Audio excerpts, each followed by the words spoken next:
కారం మసాలాలతో కూడిన ఆహారాల్ని ఎక్కువగా తినడం మంచిది కాదని, వాటి మూలంగా పొట్టలో అల్సర్లు మొదలై చివరికి క్యాన్సర్ల బారిన పడతామని నమ్ముతారు చాలామంది. అసలీ నమ్మకంలో నిజమెంత? కారం మసాలాలతో కూడిన స్పైసీ ఫుడ్స్తో నిజంగానే క్యాన్సర్ ముప్పు ఉంటుందా?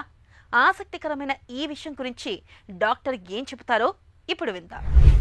మనం తినే ఆహార పదార్థాల్లో చాలా మటుకు వండే వాటిల్లో ఏదో ఒక రకమైన కారము మసాలా వాడతామండి.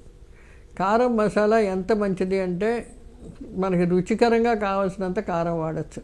ఇప్పుడు పచ్చిమిరపకాయల కారం ఉంది, తర్వాత ఎండుమిరపకాయలు ఉంది, కారం పొడులు ఉన్నాయి, మసాలా పొడులు ఉన్నాయి, ఇలాంటివన్నీ వాడతాం.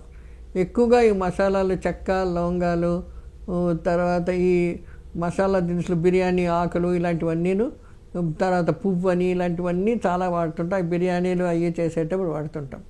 అది మామూలుగా సహజనంగా అన్ని వంటల్లో వాడుకోవడం అది ఆరోగ్యకరమే, సరదాగా వాడుకోవచ్చు.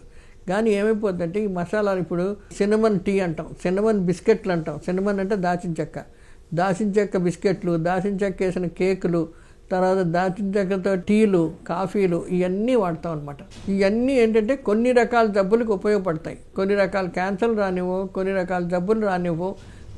తర్వాత ఇటు మధుమేహవాది కొంత రకంగా కొంచెం కంట్రోల్ చేస్తూ ఉంటాయి. ఇవన్నీ ఒక రకంగా ఉపయోగపడతాయి. కానీ ఇది ఎక్కువగా వాడుతూ ఉంటే కూడా చాలా మంచిది కాదు, చాలా అనర్థాలు వస్తుంటాయి. హైపర్ ఎసిడిటీ అంటాం, మనకి కడుపులో మంటలు వస్తున్నాయి, వీపు నొప్పి వస్తుంది అంటాం.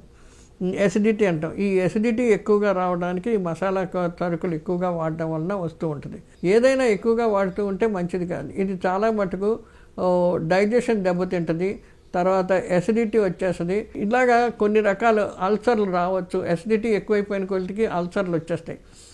అల్సర్లు అంటే ఆఖరికి ఇంటెస్టైన్స్లో బ్లీడింగ్ కూడా వస్తుంది. అలా ఆ లెవెల్ వరకు వస్తూ ఉంటాయి. కాబట్టి మసాలాలు రోజువారీ దీంట్లో కొంచెం మామూలుగాను నార్మల్ క్వాంటిటీస్లో ఏదో కొంచెం వాడుకుంటూ ఉండాలి. కొన్ని బాగా హైపర్ ఎసిడిటీ ఉన్నవాళ్ళు, తర్వాత ఈ బీపీ ఉన్నవాళ్ళు, ఎక్కువ గుండె దెబ్బలు ఉన్నవాళ్ళు మసాలాలు వాడుకోవడం మంచిది కాదు. ఇది చాలా ఎక్కువ ఉన్న కొద్దికిను వాళ్ళకి ఆయాసం రావడం, తర్వాత కొన్ని పడకపోవడం ఇటువంటివి వస్తుంటాయి. విరేచనాలు అంటే బాగా డయేరియా అవ్వడం ఇలాంటివి వస్తాయి. అలాంటప్పుడు చూసుకొని దాన్ని బట్టి తగ్గించుకోవడం.